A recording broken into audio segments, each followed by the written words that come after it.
it's very easy for people to get myopic, which is kind of like having your face so close to the TV screen, all you see is pixels or little dots of color, but you have no idea what the big picture really is. If you study the history of the world, you will soon learn that the Earth herself has gone through a long series of catastrophic events, from the impacts of asteroids to shifts in tectonic plates to raging volcanoes and massive storms to the 5 previous mass extinctions.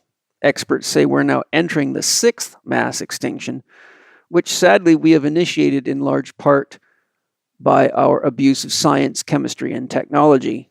And a great book that gives you some important facts on this issue is The Future of Life by Edward O. Wilson, a very highly respected naturalist, expert in nature, who has received over, I think, 100 awards in science. Very potent read. If you study the history of religion and governments, you'll see clearly that there's been a very long string of manipulation of people in pretty much all lands, and that more wars have been fought over issues of what God wants or who God's chosen people are than almost any other cause of death. Richard Wilhelm clearly highlights this process in China in his excellent translation of the Tao Te Ching, and you can read A History of God, the 4,000-Year Quest of Judaism, Christianity, and Islam by Karen Armstrong, which is a very potent eye-opener in this regard. If that doesn't make it clear to you how very dangerous religious belief systems are to the survival of man, and wars are disruptive to nature as well, you can study a great program by the thegreatcourses.com called How the Crusades Change History, course number 3931 by Professor Philip Dialeader, PhD. I've personally studied a number of courses on the Crusades.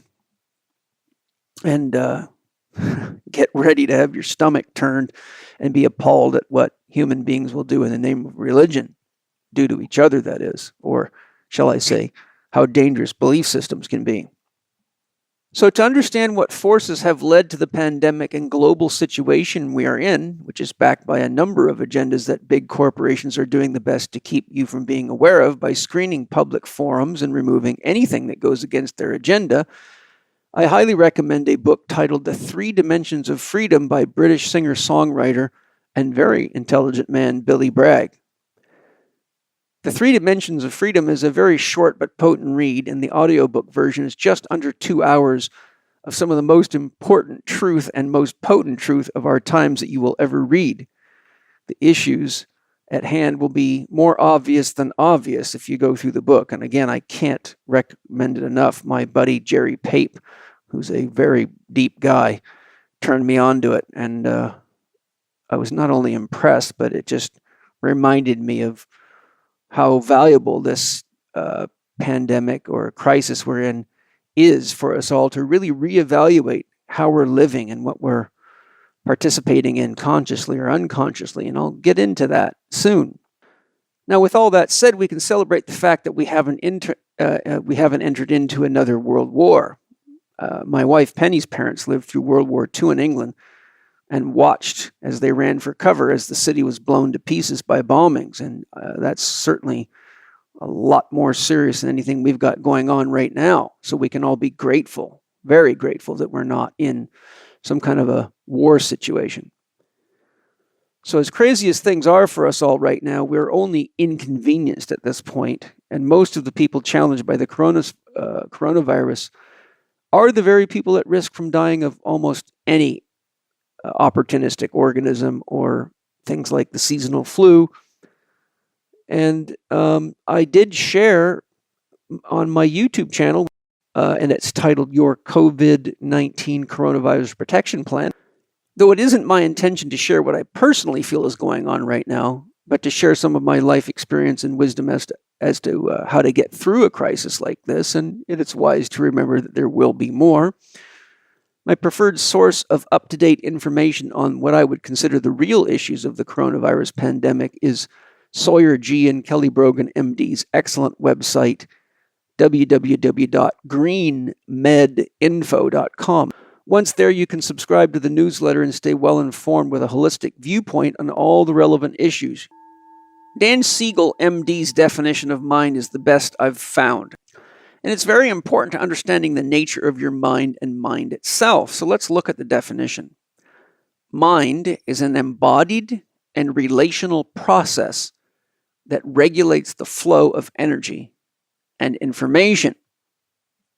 Mind is an embodied and relational process. That means whatever mind is, it's embodied.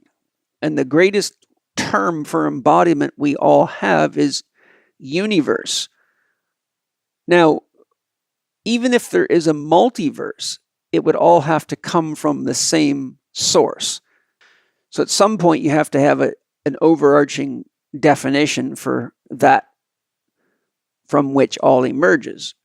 The most commonly used definition for source is God. It could also be pure potential in science, which is fine with me. I like that one too. It gets rid of all the God baggage. So it is embodied and it's relational. For example, if you're thinking, you're in a relational process. But one of the reasons that mind functions is because it's basically a cutting device. For example, if I say, do you see the apples on the tree out there? And there's a lemon tree on either side of the apple tree. By the fact that I've mentioned apple, you already know that the description cuts out the lemon trees and to look at the apple tree. So without mind, there can be no conscious awareness of anything, because behind mind is pure awareness, and that is a non-dual experience. Mind is something that requires duality to function, and it is the illusion that we don't know that leads to questions that are essentially what makes mind happen. If you knew everything there was to know, you'd certainly have no reason to think you'd have no questions. You would know all that is. So the fact that the universe has a mind is also a tip that maybe God doesn't know all that is yet. And one of the things God or consciousness or potential consciousness in all caps in this case doesn't know is what we're all going to do with this little pandemic and this little crisis we have on our hands. So it's probably quite entertaining for Source to be looking into, because what we do is what Source does.